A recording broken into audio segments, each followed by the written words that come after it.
I had spent months building my dream garden, native plants, pollinator-friendly flowers, and a few raised beds for vegetables. It wasn't just pretty, it was eco-friendly and perfectly legal under state law, which protects homeowners who use water-saving landscaping. But while I was away on a business trip, the president of our HOA, the classic Karen stereotype, always policing everyone else's yard, decided my garden didn't fit her idea of neat. She ordered it ripped out, replacing it with patchy sod I never wanted. When I came back, I was devastated. My work, my investment, and even wildlife habitat were destroyed. But I also knew my rights. I filed a complaint with the State Environmental Board, since my garden was fully compliant with water-wise landscaping regulations. A few weeks later, the HOA president got the shock of her life, a hefty fine in the mail for violating state law by destroying protected landscaping. She had to answer not just to me, but to the state. For once, Karen didn't have the upper hand, and my garden, plus damages, is being restored at the HOA's expense. Building a sustainable garden is much more than putting plants into the ground. It is an investment of time, money, and heart that can transform not just a single yard, but an entire neighborhood. When someone chooses to dedicate themselves to gardening in a way that supports the environment, they are actively shaping a healthier ecosystem and a stronger community. Gardens that prioritize sustainability, especially those that incorporate native plants and pollinator-friendly species, provide essential benefits that go far beyond personal enjoyment. They create habitats for bees, butterflies, and birds, which in turn strengthens biodiversity at a time when many natural populations are under stress. Every flower, shrub, and carefully chosen patch of greenery becomes part of a larger cycle of life that contributes to balance and renewal. From an environmental perspective, the choice to cultivate sustainable gardens carries measurable benefits. Native plants are naturally adapted to local climates and soil conditions, which means they require less water, fewer fertilizers, and little to no pesticides. This makes them a key player in conserving resources and reducing chemical runoff that can damage waterways. Vegetable gardens, too, provide more than just food for the family that grows them. They shorten the distance between farm and table, reducing the carbon footprint that comes with transporting produce from faraway farms and grocery stores. When a homeowner invests in such a garden, they are not only saving money in the long run, but also making a meaningful contribution toward climate resilience. Beyond these tangible ecological benefits, there is a deeply personal dimension to building and maintaining a garden. Hours spent planting, watering, and nurturing growth provide a sense of connection to the earth that many people find grounding and restorative. In a world that moves quickly and often emphasizes convenience over patience, gardening teaches persistence, care, and respect for natural rhythms. Watching a seed sprout into a thriving plant is both humbling and empowering, a reminder that consistent effort yields growth in more ways than one. For families, gardens become a living classroom where children learn responsibility, science, and the value of nourishing life. This is why the destruction of such spaces is felt so personally.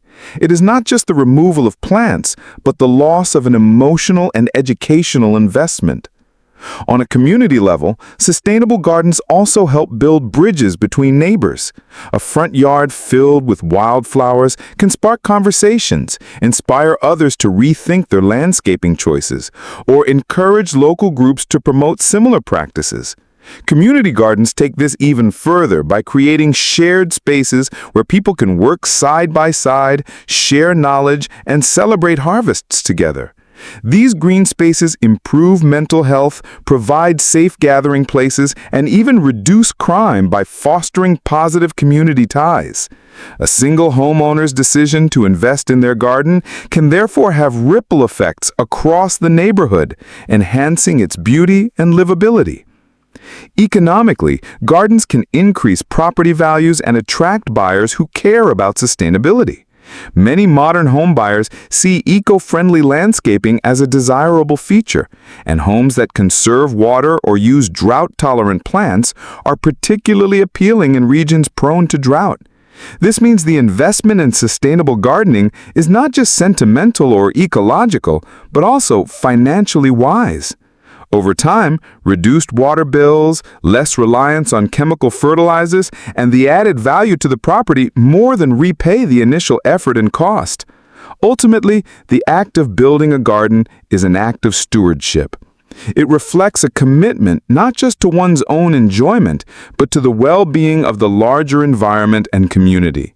When individuals choose to invest in sustainable gardening, they demonstrate that small actions taken in private spaces can contribute to public good. This is why such investments deserve respect. They are not simply decorative choices. They are acts of responsibility, resilience, and care that ripple outward to benefit ecosystems, neighbors, and future generations alike. Overzealous homeowners associations, or HOAs, often illustrate the dangers of unchecked authority in community governance. While these organizations were originally created to maintain shared spaces, enforce safety standards, and preserve neighborhood value, too often the individuals who lead them misuse that authority in ways that feel less like community care and more like control. When an HOA leader takes personal preferences and enforces them as if they were universal rules, the result can be damaging to both the residents and the spirit of the neighborhood. This is where the archetype of the so-called HOA Karen comes in, someone who sees themselves as the neighborhood gatekeeper, prioritizing rigid aesthetics or personal opinions over the diverse needs and rights of the community. The abuse of power often begins with something small. An HOA leader may insist on a particular type of grass, a certain color for mailboxes, or a rigid ban on gardens that don't conform to their personal idea of beauty. At first glance, these rules might seem trivial, but they speak to a broader issue of control. Instead of fostering a neighborhood where individuality and diversity are welcomed, overzealous enforcement can create an atmosphere of fear and resentment. Residents begin to feel like they are being monitored in their own homes, losing the sense of freedom that home ownership is supposed to provide. This erosion of trust creates division rather than unity. The danger lies in the fact that many homeowners do not realize the limits of HOA authority. An HOA cannot override state law, federal protections, or constitutional rights, yet leaders sometimes act as if their power is absolute. They demand the removal of gardens, solar panels, or rain barrels without understanding that many states protect these eco-friendly choices. Some HOAs even fine residents for harmless or beneficial actions, banking on the fact that most homeowners will simply comply rather than challenge the authority. This imbalance of knowledge creates a breeding ground for abuse, where the louder voice or the more aggressive enforcer gets their way. From a broader perspective, these abuses reflect a disconnect between outdated aesthetics and modern values. In the mid-20th century, uniform green lawns became a symbol of suburban success. But today, we understand that endless grass lawns are resource-intensive, unsustainable, and often damaging to the environment. Many forward-thinking homeowners want to replace these lawns with water-saving landscapes, vegetable gardens, or pollinator habitats. Yet some HOA boards cling to the old image of perfectly manicured grass, ignoring both ecological needs and evolving community priorities. This creates conflict between progressive environmental practices and rigid traditional standards. Instead of adapting and working with homeowners, some HOAs double down on enforcement, punishing people who are actually improving the environment. The emotional toll of this kind of abuse should not be underestimated. For residents who have poured time, money, and love into their homes and gardens, having their work destroyed or their choices overruled can feel like a violation of autonomy. It breeds frustration, anger, and even despair, particularly when homeowners feel isolated in their struggle against a board that seems to hold all the cards. This is why it is so important to highlight stories of abuse, not just to raise awareness, but to empower other homeowners to recognize when they are being unfairly treated. At its core, HOA abuse is about forgetting the true purpose of community leadership. A healthy HOA should exist to support and protect its residents, not to dictate and punish. Leadership should be grounded in collaboration, transparency, and respect for the diverse lifestyles of the people they represent. When an HOA leader becomes more concerned with imposing their personal vision than with listening to their neighbors, the system breaks down. Abuse of power in this context is not simply a matter of overstepping rules. It is a failure to honor the shared trust that makes communities thrive. This is why accountability and education are so critical. Homeowners must understand their rights, and HOA boards must be reminded that their authority has limits. Abuse thrives in silence, but when residents push back, demand transparency, and remind HOA leaders that their role is that of service rather than control, power begins to balance out. It is only when HOAs operate as partners with homeowners rather than enforcers against them that true community can exist. Many homeowners do not realize that they are not powerless when it comes to their own property, even in communities governed by homeowners associations. Knowing your rights and the protections that exist at the state level is essential, especially when it comes to landscaping, gardening, and eco-friendly practices. In recent years, many states have passed laws that specifically safeguard homeowners who want to use their yards for sustainable purposes, such as water conservation, growing food, or creating pollinator habitats. These protections exist because lawmakers recognize that outdated HOA rules often run counter to modern environmental priorities. When residents understand the scope of these protections, they are far better equipped to defend their choices and stand firm against overreach. For example, a growing number of states have enacted right-to-garden laws that prevent HOAs and municipalities from banning vegetable gardens in residential areas. These laws acknowledge that gardening is not only a personal hobby, but also a sustainable practice that reduces reliance on industrial agriculture and promotes food security. Similarly, many regions with frequent droughts have passed water-wise landscaping statutes that prohibit HOAs from forcing homeowners to maintain water-thirsty lawns. Instead, residents are encouraged to plant drought-resistant species, install drip irrigation, and embrace native vegetation.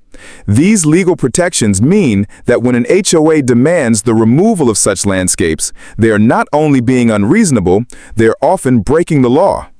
Solar energy, rainwater harvesting, and xeriscaping are other areas where state protections often override HOA restrictions. In some states, homeowners have the explicit right to install solar panels regardless of HOA objections about aesthetics. Rainwater collection systems, which used to be discouraged or even banned in some places, are now legally protected in many jurisdictions because of their role in conserving water. In each of these cases, the law reflects a broader shift towards sustainability, recognizing that individual homeowners play a crucial role in environmental stewardship. An HOA that ignores these rights is not just enforcing outdated rules, it is actively undermining state priorities for conservation and sustainability. Understanding these protections also changes the dynamic between homeowners and HOA boards. Many residents assume that an HOA's word is final, especially when they are threatened with fines or legal action. This sense of intimidation can cause people to comply even when they are in the right.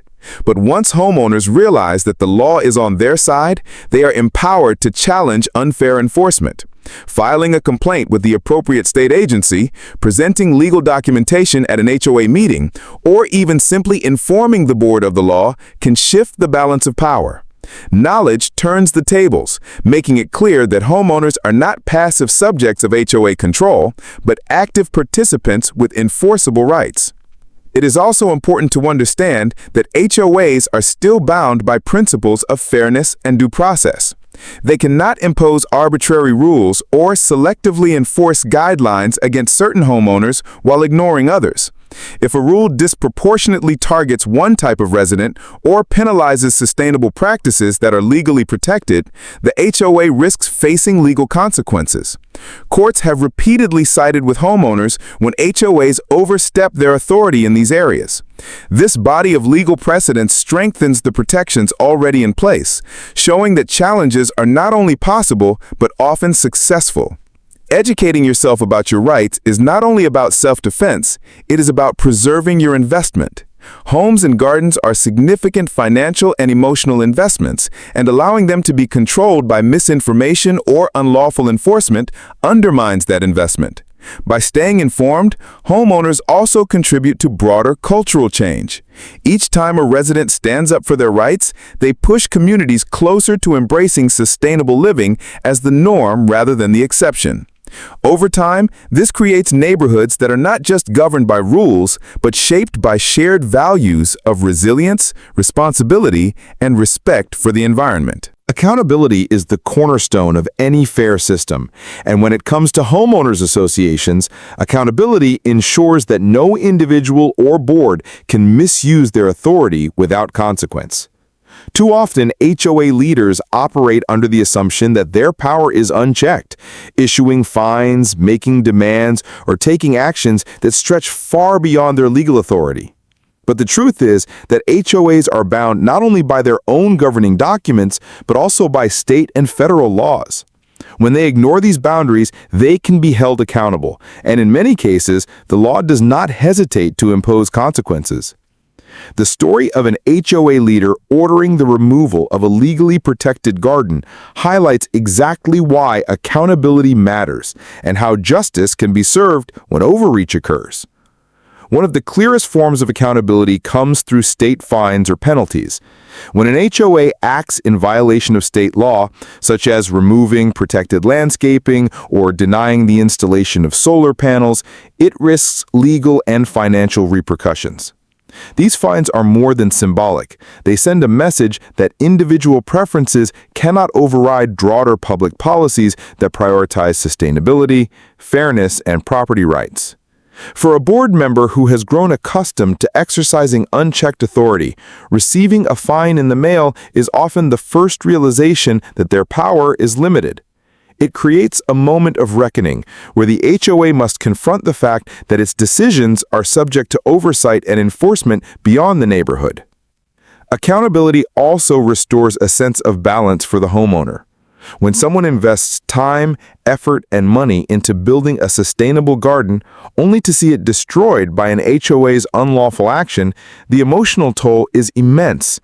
The fine imposed on the offending party not only compensates for the wrongdoing, but also validates the homeowner's rights. It affirms that their choices were legitimate, their efforts were valued, and their voice mattered. This validation is often just as important as the financial restitution because it reminds homeowners that they are not powerless against arbitrary authority. Justice, in this sense, is both practical and symbolic. The ripple effects of accountability extend far beyond a single case. When one HOA is fined or publicly reprimanded for overstepping, other boards take notice. It sets a precedent that discourages similar abuses of power in other neighborhoods. Board members become more cautious, more willing to consult legal guidelines, and more open to compromise. In this way, each instance of accountability contributes to cultural change, gradually shifting HOAs from rigid enforcers of outdated standards toward organizations that respect individual rights and adapt to modern values. Accountability, therefore, does not just punish wrongdoing, it actively improves governance by encouraging transparency, fairness, and cooperation. It is also worth noting that accountability is not always punitive.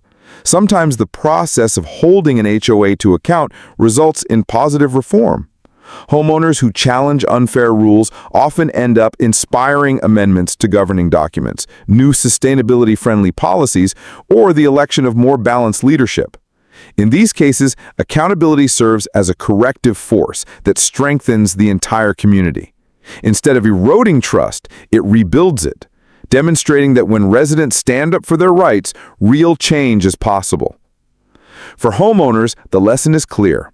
When faced with HOA overreach, silence and resignation allow abuses to continue, but taking action can tip the scales back toward fairness. Filing complaints with state agencies, documenting violations, and uniting with neighbors are all effective ways to demand accountability. Each of these steps send a clear message that authority must be exercised responsibly, not arbitrarily. When those efforts result in fines or other consequences for the offending HOA, it becomes a reminder that rules apply to everyone, including those in positions of power. At its core, accountability ensures that justice is not just an abstract idea, but a lived reality. The homeowner regains their voice, the community learns the importance of respecting diverse choices, and the HOA itself is reminded of the limits of its authority. The garden that was removed can be restored, the damages can be repaid, and the broader community can grow stronger through the lesson. Justice served in these moments does more than resolve a single conflict. It reinforces the principle that fairness, respect, and responsibility are non-negotiable in any community. Accountability, therefore, is not just about punishment. It is about restoring balance, protecting individual freedoms, and ensuring that neighborhoods remain places where people can thrive rather than live in fear of overreach.